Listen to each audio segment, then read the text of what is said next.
بسم اللہ الرحمن الرحیم۔ امید کرتا ہوں کہ آپ حضرات خیریت سے ہوں گے۔ اللہ کے نبی نے ارشاد فرمایا لا تزول قدم ابن آدم یوم القیامت من عند ربه حتى يسأل عن خمس: عن عمره فيما أفناه، وعن شبابه فيما أبلاه، وعن ماله من أين اكتسبه، وفيما أنفقه، وماذا عمل فيما علم۔ اللہ کے نبی نے ارشاد فرمایا کہ ہر شخص سے قیامت کے دن 5 چیزوں کے بارے میں سوال ہوگا۔ جب تک ہر شخص ان 5 چیزوں کا جواب نہ دے دے وہ اللہ رب العزت کے سامنے سے ہٹ نہیں سکتا۔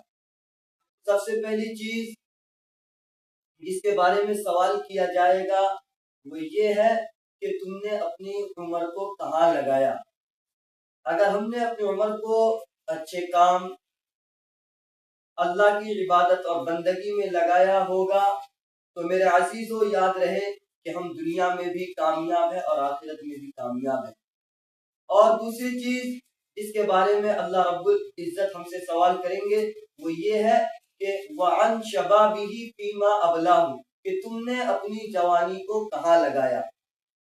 یاد رہے میرے عزیزو، آج ہمارے نوجوان اپنی جو ان کی جوانی کی زندگی ہے اس کو غلط راہوں میں، غلط طریقوں میں استعمال کر کے اپنی جوانی کی زندگی کو خراب کر رہے ہیں۔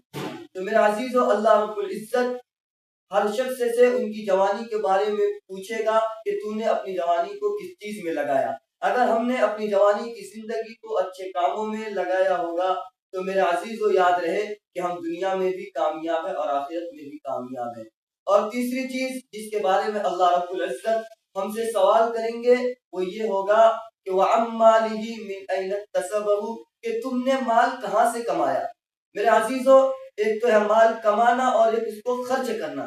اگر ہم نے مال حلال طریقے سے کمایا ہوگا اور اس کو اچھی طریقے کے اچھے راستوں میں خرچ کیا ہوگا تو میرے عزیزو پھر اللہ رب العزت ہم کو ان کے بدلے میں جنت عطا کرے گا۔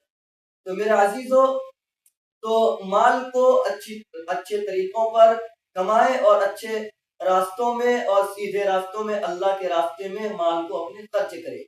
اور 5ویں چیز جس کے بارے میں اللہ رب العزت ہم سے سوال کریں گے وہ یہ ہوگا کہ تم نے اپنے علم پر کیا عمل کیا۔ وَمَاذَا عَمِلَ فِيمَا عَلِمَ، کہ تم نے اپنے علم پر کیا عمل کیا۔ اگر ہم نے علم لوگوں کے دکھاوا کے لیے، لوگوں کی کہ لوگ ہماری تعریف کرے تو میرے عزیزو یاد رہے کہ پھر یہ ہمارا علم جہالت کی طرف ہمیں لے جائے گا۔ تو میرے عزیزو، ہم جو علم سیکھیں، جتنا بھی سیکھیں، اس پر اپنے آپ کو عمل پیرا بنائیں۔ میرے عزیزو، صحابہ کرام کا یہ حال تھا کہ جب بھی وہ کلام اللہ کی ایک آیت بھی سیکھتے اس پر پہلے عمل کرتے پھر دوسری آیت بھی سیکھتے۔ تو میرے عزیزو، ہم سب کو ان 5 باتوں پر عمل کرنے کی اللہ تعالی ہم سب کو توفیق دے، اور ہم سب اللہ سے دعا کرتے ہیں کہ اللہ تعالی ہم کو تا قیامت سیدھے راستے